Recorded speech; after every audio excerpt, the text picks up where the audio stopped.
Hello everybody and welcome to your Capstone orientation.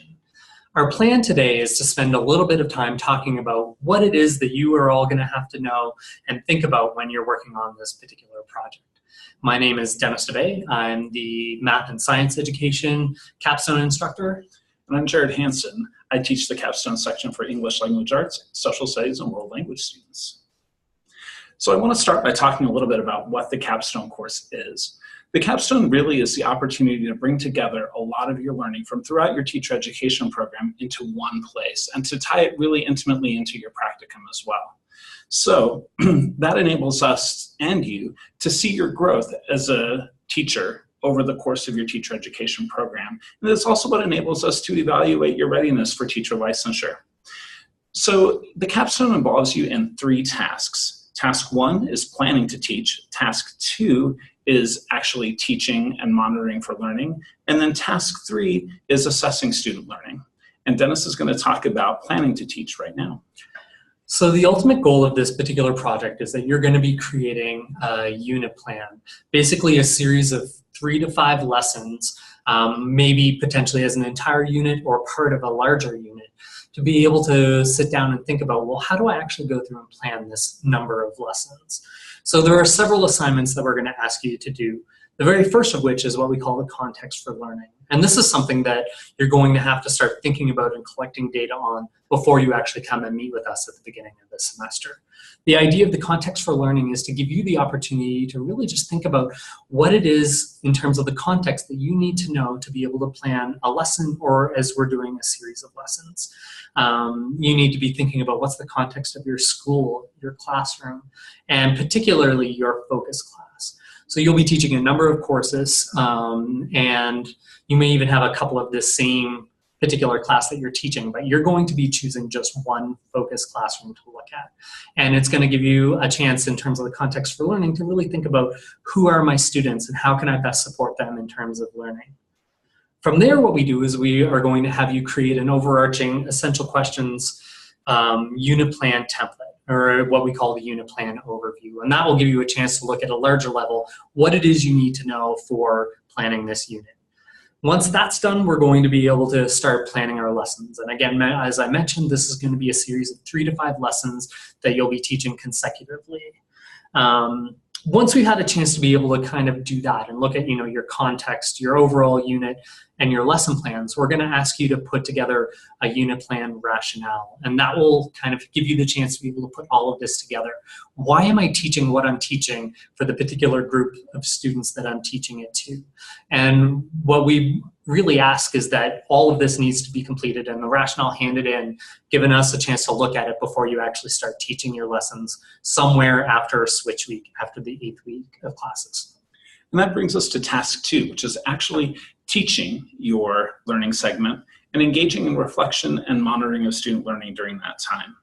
So you've planned a 3 to 5 lesson learning segment in task 1. Task 2 at your site school, and for your focus class, you teach those lessons. You're observed while you're teaching those lessons. Each day you teach a lesson from your learning segment. You do a snapshot reflection at the end of the day, and then you do a summative reflection about the experience of teaching and your students' learning and what you learn from teaching those lessons at the end of teaching that learning segment. And then that leads to task 3.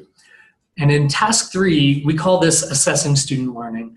And this is kind of a combination of you being able to create an assessment that connects to this unit plan. So keeping that in mind, we need to be thinking about what this assessment might look at when we're building task 1, but also use that as a vehicle to be able to also reflect on what you've learned from this process, what you've learned about your own teaching, and most importantly, what you've learned about student learning. And what we're going to ask you to do for this particular task is create an assessment, think about how you're going to grade it, think about the feedback that you're going to give your students and how that could help influence student learning, and ultimately be able to tie this all together. Now, in order to do that, we're going to ask you to kind of think about how the assessment went and how the class went at a larger level for your entire group of students. But then we're also going to ask you to think about 3 particular students and look at their student work and think about what that means and what you've learned about student learning. So the timeline for all of this. Well, one of the reasons we're making this video is that it's really important that you get started on the context for learning before we meet as a capstone class. So the context for learning will be due the second time we meet as a class, or the second week of classes. Follows shortly after that the unit plan overview and your lesson plans, as well as the assessments that you're going to use to assess student learning, and the planning rationale, as Dennis mentioned, all has to be completed in those first 8 weeks before switch weeks, and always before you actually engage in teaching your learning segment. During the second half of the semester, you do want to make sure that you are teaching your learning segment between that week 8 and the end of the semester, but you also want to leave yourself time for the analysis that you'll need to do of learning for task 3. So we suggest that you are finishing that up around by week 13, so you have weeks 14 and 15 to complete that type of analysis. One other thing I want to say about the timeline is that we, in our syllabus and in some of the information that you get, we will have set out a timeline and due dates for certain of these assignments and tasks. And we also recognize, though, that each site is specific and unique, and you are working with a unique set of opportunities and constraints. And so we really want to emphasize the importance of communicating with your cooperating teacher, with your site team, and with us as you are engaging in these activities. And if you see things that you might need to move things up, you might need to push things back, please talk with us as soon as possible so that we can evaluate whether that's going to work or make adjustments so that it can work, because what's really important is that we create the best context for your learning and for the students in the classrooms that you're teaching in. And the best way to do that is to communicate with us as you engage in these tasks and look at the timeline. So what are the things you need to be thinking about before you come and meet us at class at the beginning of the semester? Initially, what you need to do is to go down, spend some time and sit down with your cooperating teacher to really identify when you think is going to be a good time to teach this unit and what you think your particular topic will be. You'll hear a lot from us at the beginning of the semester. What are you teaching? When are you going to teach it? And that's just because we want to make sure that you have enough time to really start working on this and get this together so that we can have success. Some of the things you might have to think about are, is there team planning that happens within your department, and is that something that you need to consider? Are there common assessments that you might end up having to use for your capstone? Or if there are common assessments that don't necessarily align when you're doing your capstone, is there a separate assessment that you need to do to make sure that you are able to complete task 3? What kind of planning already exists? Are you going to be looking at some kind of district-wide curriculum that you need to think about, and are you able to adapt?